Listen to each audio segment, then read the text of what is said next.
weekend, you're coming into this game 1-0 in conference. Does that give you momentum? Do you think that's going to help out on Saturday? I believe it does. But as I said before, OU is a great team, and they have just as talented players as we have, and we have to have better focus this week. They're coming to Fort Worth, and we just got to do a great job executing. And I know it's early in the week, but has Coach talked to you at all about improvements, or what improvements need to be made to kind of help out with that this weekend? Absolutely. He's pulled us together as a team, and we broke up into offense and defense, special teams, and we real focused on the small mistakes we made last week. It doesn't seem like it looking in from the outside, but we know we can do a better job of focusing and executing better. Was that second half against SMU kind of a boost to kind of show you guys this is how we're supposed to play? I mean, that was, even with the mistakes, that was a pretty good half. I think so.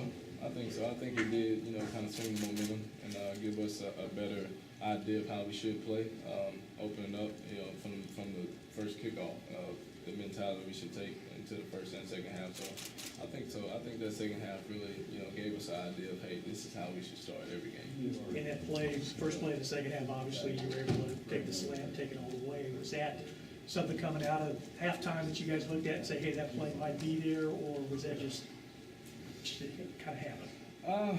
I think it's a little bit of both. Coach Meacham and Coach Comby are great offensive callers. And as I said before, I just got to do my job of holding up my end of the deal. And offensive line gave Kenny ample amount of time to get the ball off. Kenny put it right where it's supposed to be, and I just had to fulfill my responsibility. I know I can't move the ball. So. I know you treat every opponent the same, but Oklahoma week's a little bit bigger, right? Is that fair to say? I wouldn't necessarily say a little bit bigger. Like I said, I just see, an opponent across the ball for me, and I got to find out a way to beat them somehow. As a team, individually, we just got to, focus on the small details. Because as I said before, Oklahoma's a great team, regardless of their record, regardless of what's going on. They are a great team, and we have to, be on our P's and Q's to make sure we execute the best way we can. With any kind of, You made sure to hand the ball to the official. Is that something you always do? Did that get emphasized from what happened in college football the previous week? I always done that. My dad taught me that younger. There's no need to celebrate. Everybody saw what you just did, and get the ball to the referee as quickly as you can. There's no need to do any extra activity. Don't want to put your team in jeopardy of kicking, 25, 30-yard field goal. So. And it goes along with what's been happening as well with other teams and other situations. So kind of a mixture of both. were there any kind of after effects the next day from that hit? Oh, definitely. Yeah. Definitely. So, like I said, that's not a hit that I would wish upon anybody. I mean, like I said, it happens, but, it's not about how you get hit, it's how you respond. And I think our team did a great job of responding after that. They definitely couldn't afford you to lose you after losing Turpin. Who's the next guy to step up? I mean, it seems like every week anybody's number can get called. That's the mentality we take. Coach P challenges everyone who's going to be the next guy to make the next great play in the next game. And so, like I said, that could happen to anybody. Anybody on our team can make those plays that, just so happened to be me last week. So I believe this team just has great talent all over, and anybody can make that play at any time. Kyle really seems to be a versatile guy, a receiver, running the ball really well. What does he bring to this offense, being so versatile? He brings a lot. Older guy, like I said, versatile. He worked for it, and that's definitely an account of how hard work pays off. And he definitely works his tail off to be the best that he can be, and he pushes us in practice to be the best that we can be. And so, like I said, it's just your classic example of being an older guy and letting your hard work do what it's supposed to do for you. What kind of pressure do you think that puts on the defense? When you guys want to play fast, if you guys don't substitute, they can't substitute. He can split out as a receiver or be a running back, and they don't really know where he's going to wind up. How much does that help the offense? I think there's definitely an advantage that's in our favor.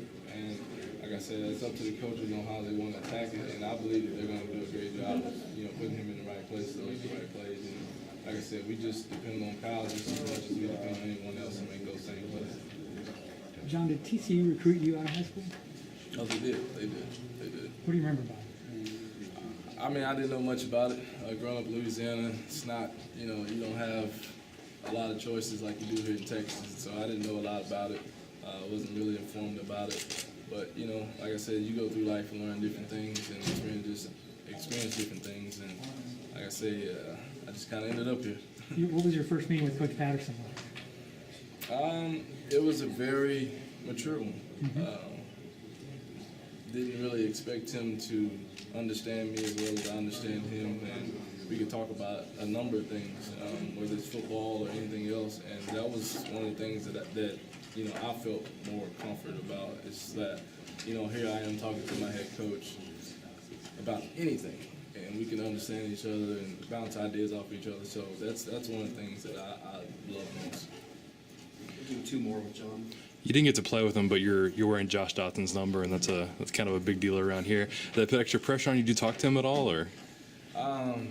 No, I don't talk to him. Like I said, I respect him for everything he's done.